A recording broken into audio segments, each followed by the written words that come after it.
क'क्राझार जिल्लानि सिङाव थानाय लुंसुं हाग्रा ओनसोलाव थांनाय हरनि समाव पुलिसनि हानजा आरो गोदानै जोनोम जानाय आखायाव हाथियार लानानै सोमावसारग्रा हानजा एवेलेबि हानजानि गेजेराव गोख्रों गावलुं गावसि जाथाय सोमजिदों। बे जाथायाव सानै एवेलेबिनि सोद्रोमाफोरा जिउ गोमानो गोनां जादों होननानै जों मिथिनो मोन्दों।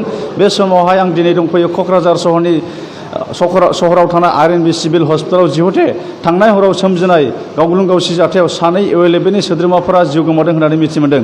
सानै एवेलेबिनि सोद्रोमाफोरखौ फारियै जोंसार मुसाहारि पाटगावनि आरो मंगला जरानि जनिल कुमार ब्रह्म होननानै मिथिनो मोननाय जादों। बिथांमोननिफ्राय गंनै पिस्तलजों लोगोसे बेरफ्रुसारग्रा बेसादफोरजों लोगोसे आरो गोनां कागज पत्रफोरबो बोखांनो मोन्दों होननानै पुलिसनि सुलुङाव फोरमायदों। आरो दा बेलासिनि 2 रिंगायाव क'क्राझार जिल्ला पुलिस बिफाना मोनसे खौरां मेलनि गेजेरजों गासै जाथायनि सायाव बेखेवसारगोन होननानैबो फोरमायथिदों।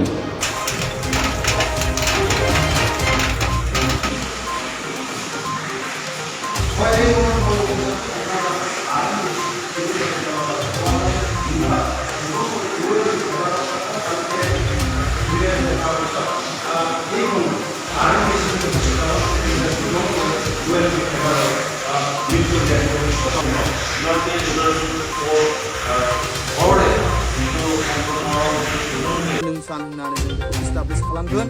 बेजों लोगोसे जोंनि आफादनि मोनसे गोख्रों दैदेनगिरि हिसाबै जोंहा दङ